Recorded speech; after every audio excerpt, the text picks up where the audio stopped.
Are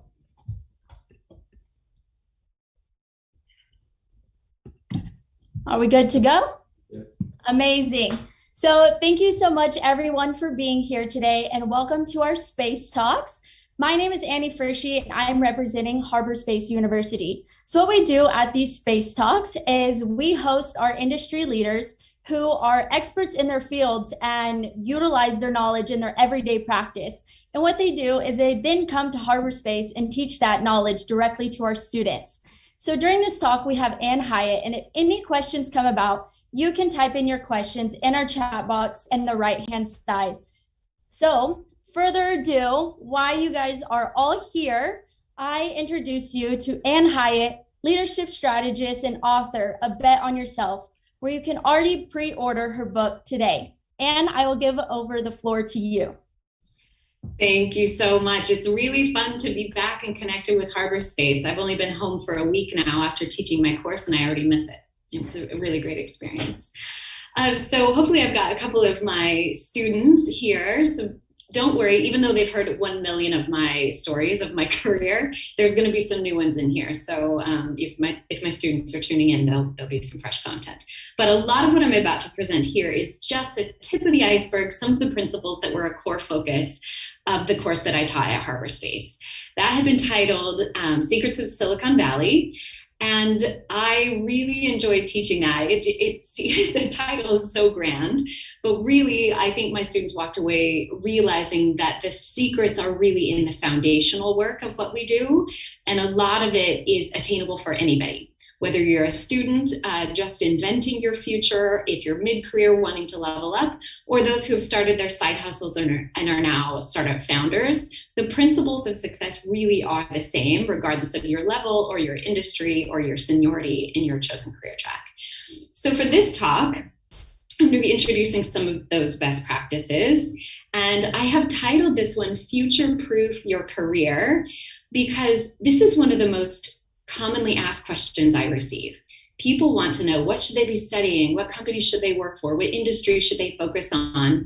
And the truth is, there is no one single universal answer for that. The answer is going to be very individual and specific to each of you. So here I'm going to present some of my standard practices that I recommend to my CEO consulting clients that I have literally on 5 different continents, and recommended the same principles to the students in my class at Harbor Space. So you'll see that the subcategory here on my talk is recognize, own, and implement.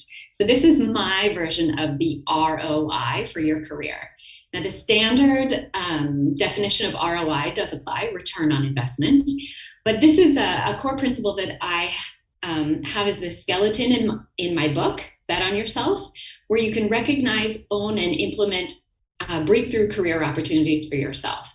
That's really, really important, especially for us coming out of all these pandemic pivots right now, when our future opportunities might not resemble our original plan A. So we're going to get into the details of how you can put yourself firmly in the driver's seat of your own career. So let's get started. I want to first start by sharing a story that illustrates this principle pretty well. So this is Roger Bannister. He did something that no human had ever done before in 1954. He's from the UK, and up until 1954, we thought that it was physically, literally impossible for a human to run the mile faster than 4 minutes. No one had come close to that. We literally thought it was physically impossible. However, Roger Bannister ran what is now known as the Miracle Mile, and he proved that it was physically possible to do that. And not only was it physically possible, once he had done so, only 2 weeks later, he and another runner did it again. And now more than 1,700 professional athletes have also run their own Miracle Mile. And I want to illustrate this at the beginning of the talk because I really want you to set some big goals for yourselves, things that you right now might consider literally impossible. And you might think that because no one around you has ever done something like that before, no one you know, or maybe no one who looks like you or comes from where you come from has done something like that.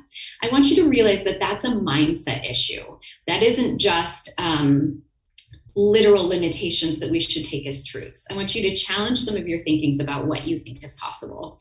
Now, there's some very important people not in this photo. This is Roger finishing that race. But there's two really important people who are unseen here. They were his teammates. So Roger's teammates were with him through most of this race. He had one teammate who started in front of him and one behind him. For the first 2 laps, that teammate in front of him paced him for this Miracle Mile pace. But then that teammate was not capable of sustaining that for the long haul, for the second half of the race. So he peeled off.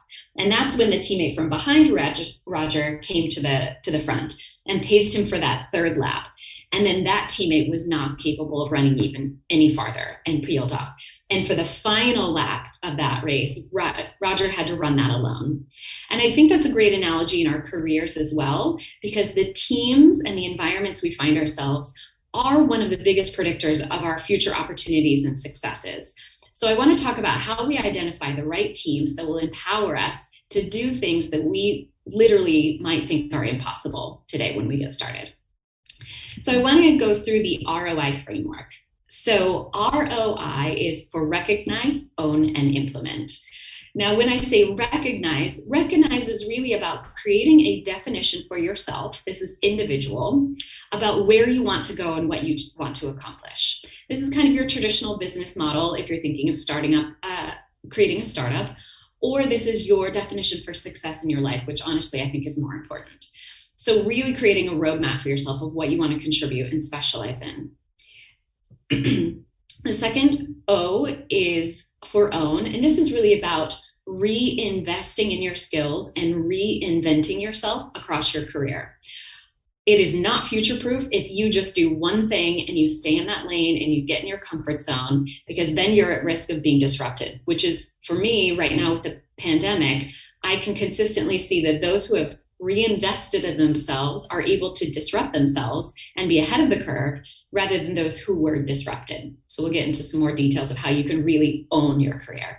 And the last element we'll talk about, I, is for implement, which is really about creating an action plan for yourself. And this isn't something that you just do once. It's great at the beginning of your careers. This is more natural, but I really want to encourage you to come back and revisit this plan and pivot early and often as life progresses.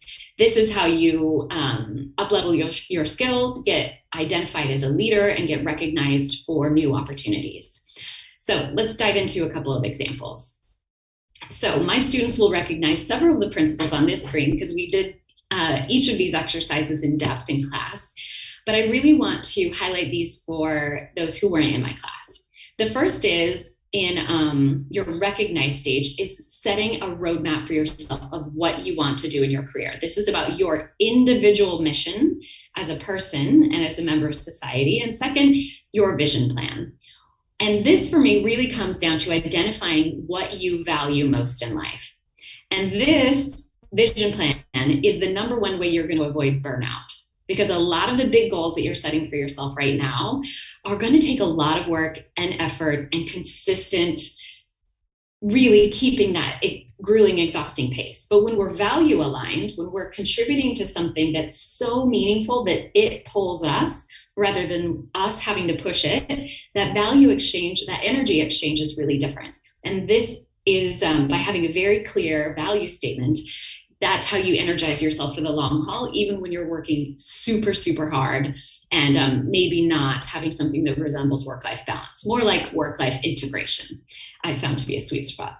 So once we know what we value and what drives us individually, and that's going to be different for you than for your co-founder, for your parents, or maybe your community or what they expect from you, really getting to that individual definition is then going to set you up to be able to create what I call a dream resume.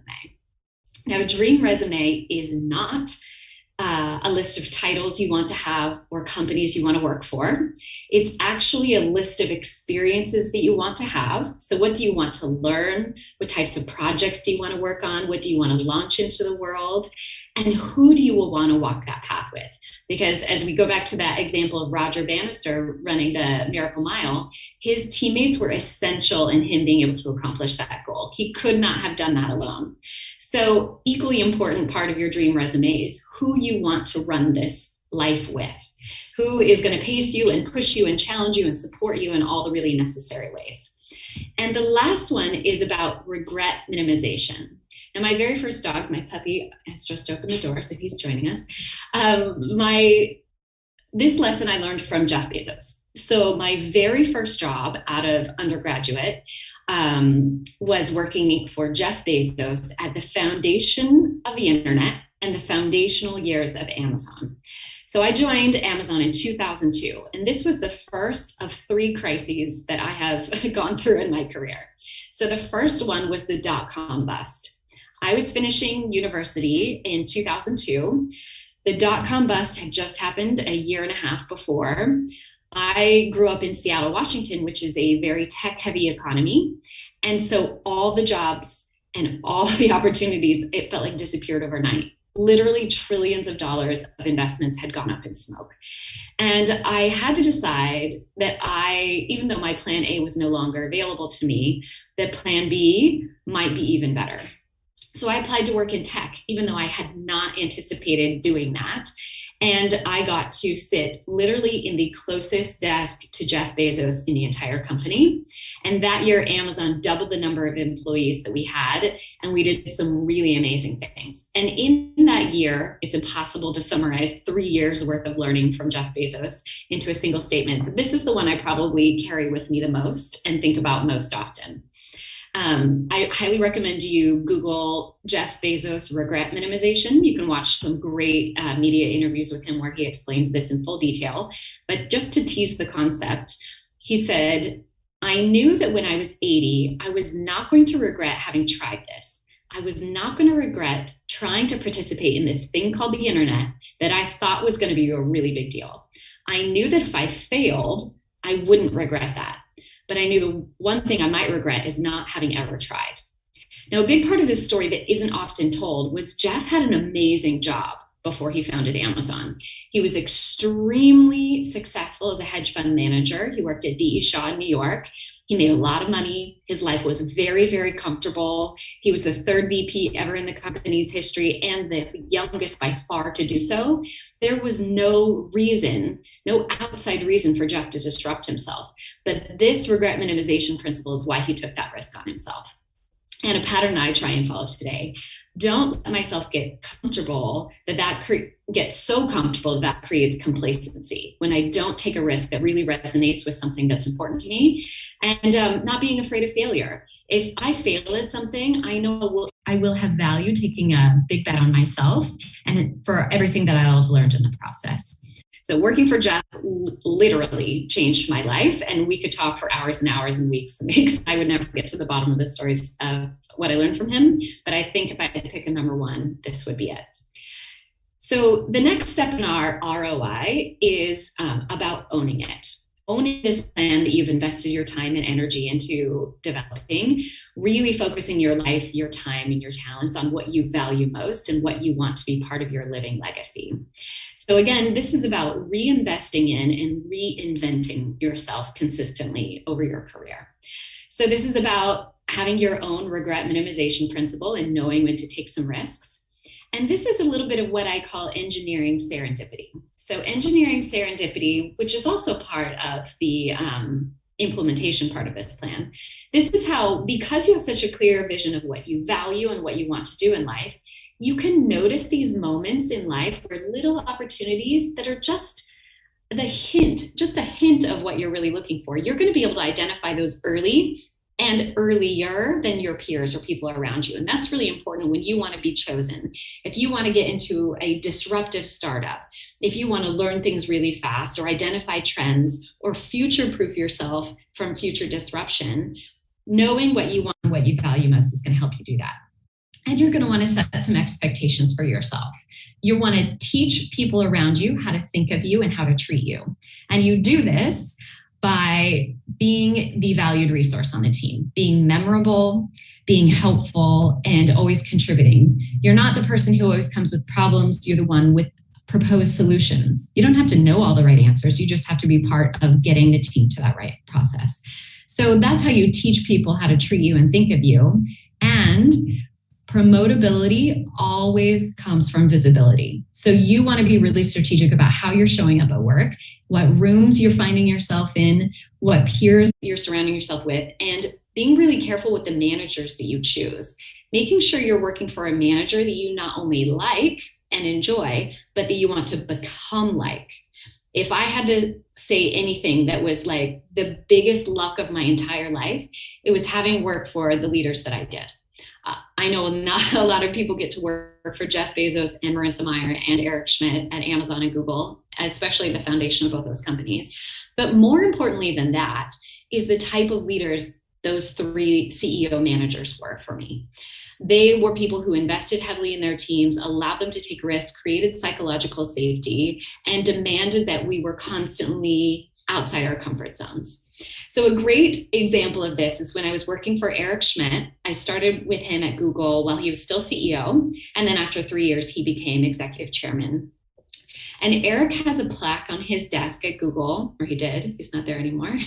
But he had a plaque on his desk that read literally, "If at all possible, say yes."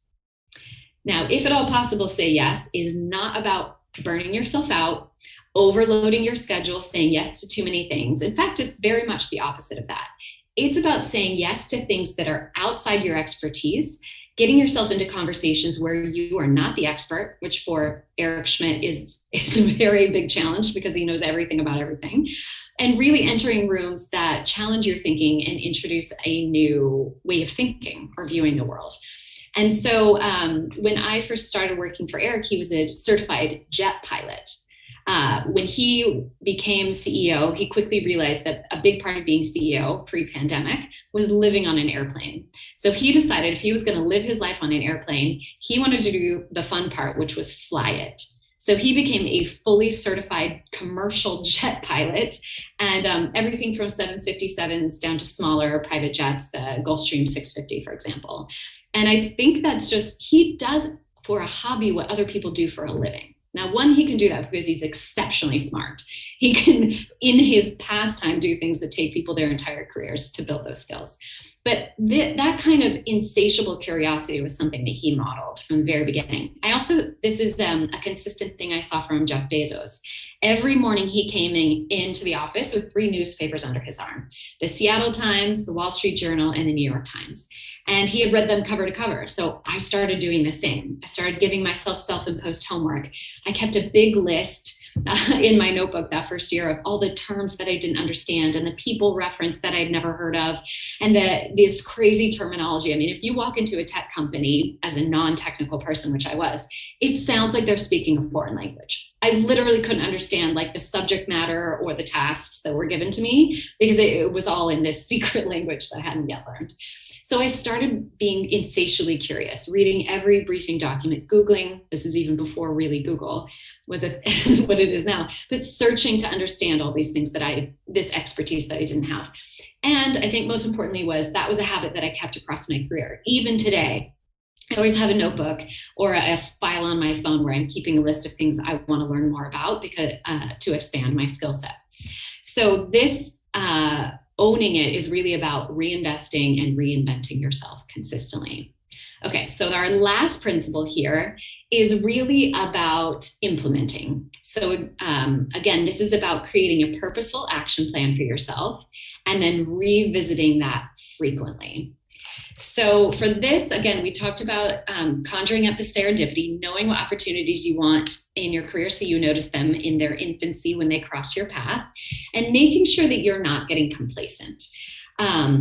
For me, what's really remarkable in these celebrity CEOs that I've worked for and my CEO clients that I have now is all of the greats have a mentor. Now, early in your career, it can be really challenging to find the right mentor because you're so early and you probably don't really know yet what to ask for. As you get some more experience, this gets easier, I promise. But right now, I'd encourage you to do an exercise I did with my students at Harbor Space, which is to create an avatar mentor. This person does not need to know you exist. They don't need to know that they're your mentor. You don't need to send that awkward email like, hey, would you mentor me? Which really, I get a lot of those and I have no idea what that means even. But what having an avatar mentor means is you are following someone. Thank you, internet. It's very easy to do now.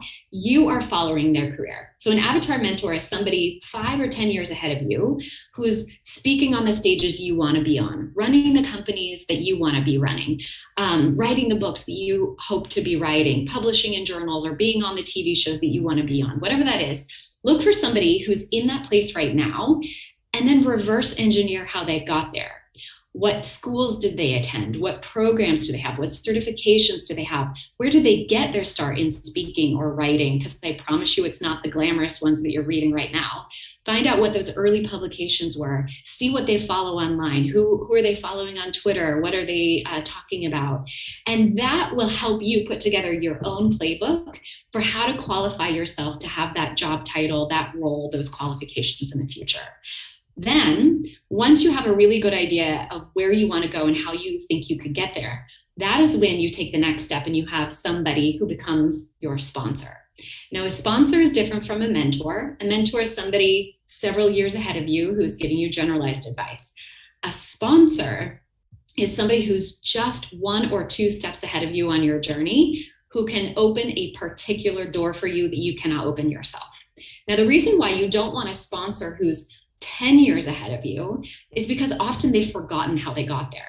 They can't remember how it feels to be at your stage. But the person who just did it last year or got that big promotion or earned the right to own that client account recently knows exactly what they had to do, and they can give you even more effective advice. And all of those contacts that they use to get there are still fresh and active in their network. And so they can open that door for you as well. So have that in mind as you're thinking about how you want to implement this plan that you've put so much energy and thought and heart into. I mentioned that my CEOs all had a mentor, and actually Eric Schmidt had a great mentor named Bill Campbell. If you really want to learn about how to do this right, he wrote a book called $1 Trillion Coach about his relationship with Bill Campbell.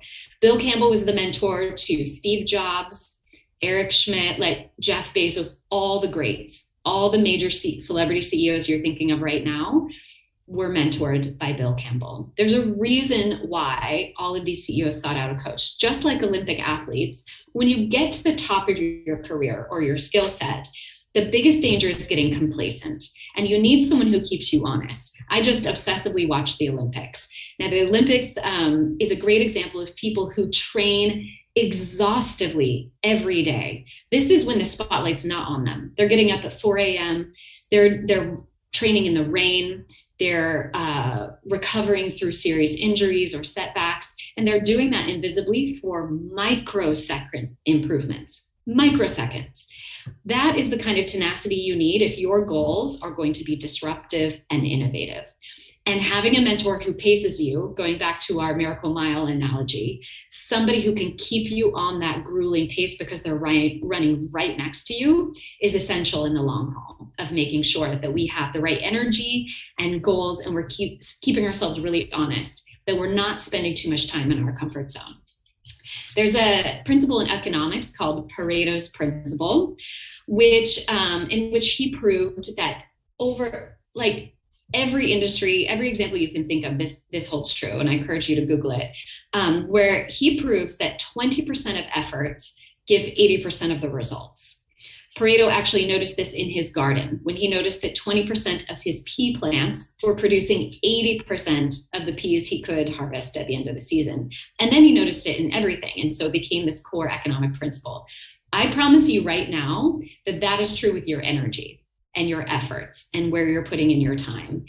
Do a calendar assessment, literally do the math today, and look for what percentage of your day is in your comfort zone. Now, your students, so you're probably outside of this, you're constantly learning new things and you're really up-leveling your skills consistently. But as you get more comfortable, your life is going to shift. And once you get into a job and you're past that first year, you can easily slip into this danger zone where you think that comfort is safer than doing things that you're not going to be able to do perfectly because they're challenging you. I want you to remember Pareto's principle and look at yourself consistently and make sure that balance never goes the other way. You're never spending more than 80% of your time in your comfort zone. So you're constantly leveling up and challenging yourself. So I want to leave you with this final thought. There are 7 billion people in this world. I think it's 7.3 billion people in this world right now. That means if there's a 1 in a million chance that your crazy dream could come true, that's going to happen for 7,000 people in this world. So why not you? Really, why not you? Go big, make huge dreams for yourself, and be unapologetic about it. Just because we think it's impossible, that might become the industry standard going forward, and you might be the first one to break that mental barrier. So I am very excited to hear your questions. I can't wait to hear what's on your minds, what you want to hear more about. And I hope right now I'm just talking to my laptop. I can't see you. Oh, that's what I miss about being in Barcelona with you all, is the back and forth. So I look forward to the back and forth right now, but I hope you also note my social handles here on the screen. Reach out to me on Twitter, LinkedIn, Instagram. I've got a podcast called Bet on Yourself. I've got resources around the book. I've got a lot of free stuff out there because I want to continue this conversation and really continue to be part of your growth. It's just an honor that you came here, that you heard this talk. And now, yeah, I'm really excited to hear what resonated or what questions might have popped up for you. Perfect. Well, thank you so much, Ann. I know every time I hear you talk, I get so inspired. And so I think from the questions, people are feeling the same way. So I will start just, I guess, from the beginning. I will go through what we have via the YouTube, and then I'll go through the DMs that Harbor Space got from Instagram when we asked them to send in their questions. Fantastic. So I will start with, how do you say is the best way for breaking your mental barrier and to jumpstart that fear? So once you've created that dream resume for yourself and you kind of know what your stretch goals are, I highly recommend that you share that in great detail with the stakeholders in your life. Now you have multiple stakeholders. You've got stakeholders on the personal side. Maybe that's your family. Your family's got some expectations of you that may or may not align with your goals. So have a conversation about that. Maybe it's a life partner. Maybe it's your best friend. These are people who are going to see you day in and day out, and you want them to be on your side. You want everyone to be on the same page and understanding expectations. So that's one stakeholder. The other stakeholder is maybe your mentor, a professor, your boss, your manager, your co-founder, that person who needs to be on the same page with you so that you can really stay on course and have those pivot conversations and make sure that it's working, and have those conversations early and often. So that's my biggest advice, is have some detailed conversations about expectations and goals with the stakeholders in your life. Perfect. And then moving on to our next question. It is, how can you really recognize and differ between what you desire and what you really want, and what is best for you regarding your work and life balance? I really love this question. I am a big believer in work-life integration, because for me, I found when I'm really passion aligned, I work really hard on it.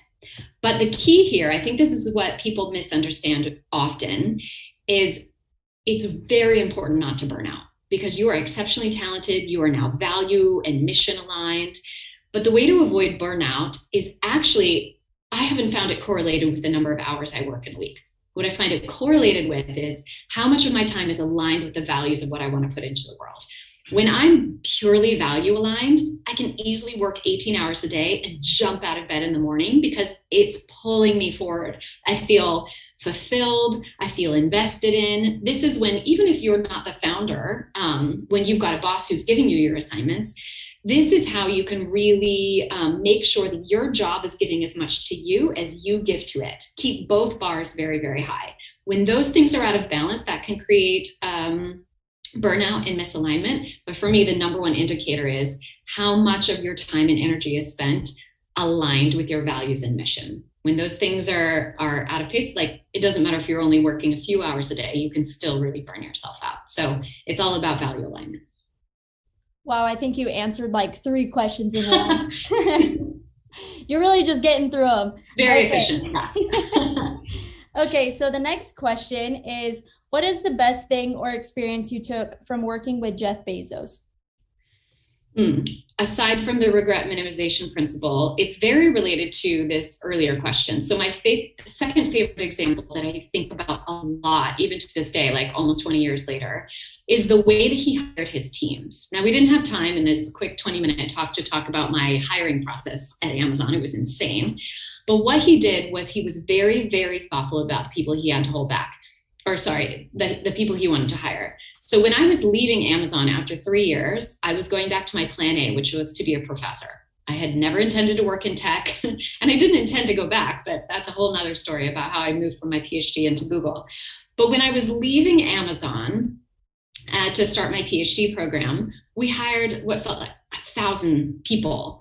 And he said no to all of them. He rejected every single one of them. And I was getting super nervous because I did not want to leave him short-staffed. I really wanted to be able to train my successor and make sure that he was going to be taken care of, because this was a critical part. This is 2005. We were finally a profitable company. Things were finally working out for us. But Jeff said no. I begged him, please consider some of the top candidates. And he was not tempted for a single second. And he said to me, I want to only hire people that I have to hold back, not push forward. So I have thought about that every single time I've interviewed someone ever since. I interviewed literally thousands of people during my 12 years at Google. And if I was on the fence about if I wanted to recommend hiring them, that's the question I would ask myself. Is this someone like so driven, so hardworking, so gritty and ambitious that I would have to hold them back from their million great ideas rather than motivate and push them? That's really how I made that hiring decision, and how I've created some of the most effective teams I've ever seen. And the teams, the people surrounding you, are the biggest indicators of your success and your happiness in your work. So that's one thing I learned from Jeff. Wow, I'm going to watch this back and write that down word for word. So could you tell us a little bit more about how you found, kind of not only your job with Jeff Bezos, but working at Yahoo and all of these kind of tech giants? Like, how did you find these jobs? And for people wanting to kind of burst into the tech industry and work at these big tech companies, how would you recommend they going about it? Maybe it's a lot different from your experience, but maybe you could give some insights on kind of what they could do now as well. So I did not have a big plan for how to take over the world or work only for celebrity billionaires. That was a little bit of serendipity. But I can share you some of the secrets about how tech in particular hires, because it's different, honestly, than most industries. Yes, it's going to be different now than when I started, because I joined at the foundation of these companies and the foundation of the internet. But this principle still remains true. The biggest thing to know about working in tech is they hire for your grit and passion and honestly quirkiness. You want to be a little bit weird. They hire for that much more than individual skill sets. In fact, most tech companies, although you're applying for a specific role online, that's not how it works on the other side. They are just looking for really smart people who are value aligned and driven, because they figure they can teach those people to do anything. But what you can't teach is grit and curiosity and tenacity. So that's what they're looking for. So when I was hiring at Google, one of my favorite questions to ask was to please tell me about a goal you set for yourself that took more than 1 year to accomplish. Now, anybody who doesn't have an example is probably not going to be successful in tech, because it's a long runway. I know it looks like they're launching things every single day and it just happens magically overnight. I'm telling you, every single one of those things has been years of pivots and trials and mostly errors to get to that moment. So if you don't have the experience to overcome setbacks, so if you set a goal for yourself that took more than a year to accomplish, you know how to find a mentor, you know how to recover from failure and disappointment, you know how to pick yourself up from setbacks. Because the examples I've heard where like you're training for your first marathon, or you're learning to become fluent in a foreign language, or you're any skill like that. And that tells me a lot about the person. So that's what I would really focus on if you want to work on one of these companies, is building up those skill sets of tenacity, grit, ambition, and curiosity. Amazing. So key takeaway as well is have grit, and it's okay to be weird. Definitely be weird. One of the most important scores you can get when interviewing at Google is something called googliness. Is this person googly? And to be googly always has a weird factor. Like, you are an expert in something that no one else has even heard of. You're like a world champion in it. You've just got something original about you that shows that you're super curious. It does not matter what that thing is. I interviewed somebody who was a world champion Lego sculptor. Like, I didn't even know that was a thing, but he was very cool and weird and super smart and could take something really complicated and build something beautiful out of it. Right. No, speaking of Lego, there's like competitions out there where they do the wildest thing. And it's one of those where you're like, they brought like Lego, a kid's toy, and just made it something fascinating. Yep. And that right there also is great and takes, a little bit of weirdness. And like you say, they're googly, you know what I mean? Yeah, exactly. I love that. All right. Moving to the next question is, do you have a mentor? And if so, who is it? And do you consider yourself a mentor for other people? Oh, I love that. I am very, very privileged and blessed to still have all three of my CEO bosses as active mentors. In fact, in the middle of the Olympics, Eric sent me an email saying, watching the Olympics, just thinking of you, because we went to the last 4 Olympics together and he knows my obsession. So having those relationships, maintaining them as a long-term relationship is really, really important to me. Now, you don't have to have access to billionaire celebrity CEOs to have effective mentors.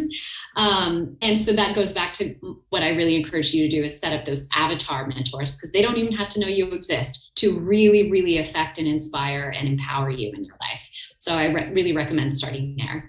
And I would hope that I'm a mentor. Honestly, that's the whole reason I wrote the book. I can mentor as many people as possible. And that's really why I'm doing things like the book project, so that I can help more people than I have hours in the day. Yeah.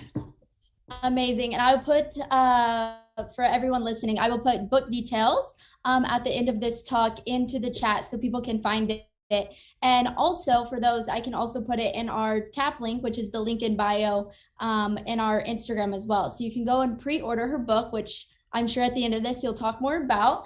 But one of our last questions, unless more come in, is how do you compare the European startup ecosystem versus Silicon Valley? That's a great question, because it's multifaceted. Some of these elements are within your control and some are not. So for me, the biggest difference is threefold. One is the available resources to you. So it's still true, although I'm so happy to see this changing, that the runway through VC firms and outside investment is smaller in Europe.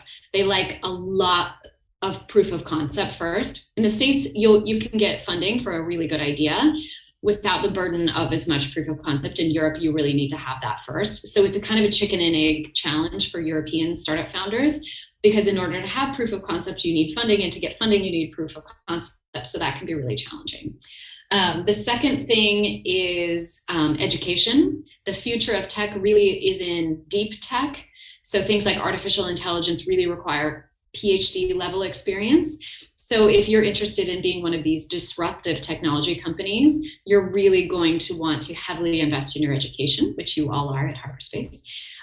So I recommend the highest quality education possible to you, and that really affects your network. So once you're going to these great institutions, you're building up a network of not only people who are ahead of you in your curve, but the biggest secret that I did not realize until very, very recently is that the people that you meet at school or in your very first job are the ones that are going to create these opportunities. These breakthrough, like change your life opportunities, are those same peers. the people the relationships you're building right now will change your life 20 years from now, because they're going to be a CEO of something, or you're going to meet your co-founder, or you're going to, this is how one of your earlier questions was about, like, how did I work at these incredible companies? The truth is I haven't interviewed since 2002, since I interviewed with Jeff Bezos to work there, because my reputation precedes me. And so people think of you for these opportunities because they remember what a supportive teammate you were, or what a creative thinker you were, or how you were consistently showing up.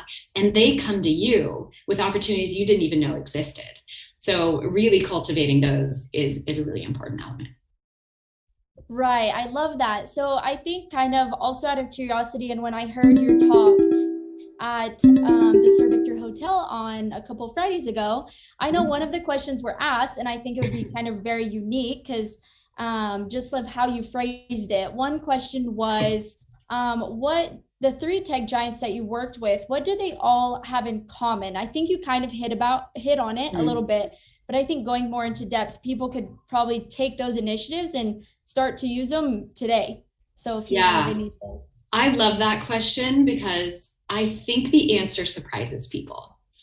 My top qualities that all three of these CEOs that I work for, and the thousands of high impact CEOs that I've collaborated with, honestly, the first thing that comes to mind is humility. And that's the one that I think surprises people the most. And by humility, I don't mean lack of confidence in their abilities. Obviously, they're very, very sure that they can change the world. They set big bets on themselves. They have big, big goals. What I mean by humility is remaining open to new ideas, to not only welcoming, but demanding challenges to their favorite ideas from their teams.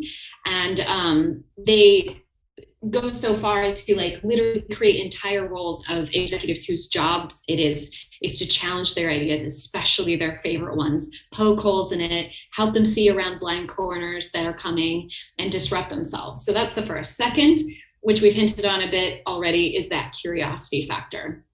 All of them are insatiably curious.